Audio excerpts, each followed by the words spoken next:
ഇവിടുന്ന് നിങ്ങൾ ഈ കാണുന്ന മുട്ടപ്പത്തിരിയും അതുപോലെ തന്നെ ബീഫും കഴിച്ചിട്ടുണ്ടോ? ഇല്ലെങ്കിൽ നിങ്ങൾ എന്തായാലും ഇവിടുന്ന് കഴിച്ചിരിക്കണം. ഹായ് ഫ്രണ്ട്സ്, പുലർച്ചെ 5 മണി മുതൽ വൈകുന്നേരം 7 മണി വരെ നല്ല മുട്ടപ്പത്തിരിയും ബീഫും കിട്ടുന്ന ഒരു അടിപൊളി സ്പോട്ടിലാണ് ഇന്ന് ഞാനുള്ളത്. അപ്പൊ ഇതിനെ കൂടുതൽ ഡീറ്റെയിൽസ് പരിചയപ്പെട്ടാലോ? So come on guys. അരി നനച്ച് കുതിർത്തതിന് ശേഷം അത് നല്ലോണം പൊടിപ്പിക്കും. എന്നിട്ട് അതിലേക്ക് മൈദ മിക്സ് ചെയ്യും. കോഴിമുട്ടയും ചേർക്കുന്നുണ്ട്, അതുപോലെ തന്നെ പപ്പടം കുതിർത്തിട്ട് അതും ചേർക്കുന്നുണ്ട്. സത്യം പറഞ്ഞാൽ ഒരു നെയ്യപ്പ സ്റ്റൈൽ സാധനം. നിങ്ങൾ എന്താ പറഞ്ഞേ?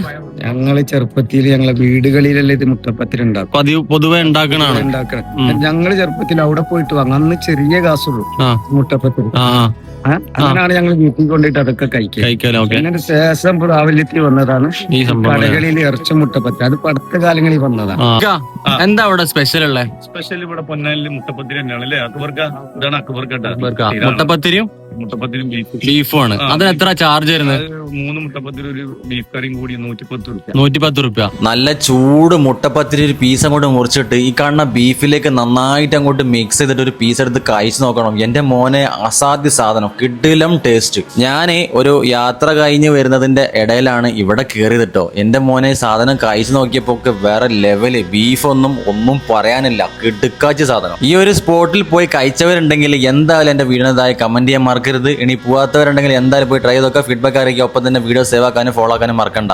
ലൊക്കേഷൻ വരുന്നത് പൊന്നാനിയിലെ കിണർ എന്ന് പറയുന്ന സ്ഥലത്തുള്ള ജുമാ മസ്ജിദിന്റെ തൊട്ടടുത്താണ്. അപ്പൊ അടുത്ത വീഡിയോ കാണാം. ബൈ.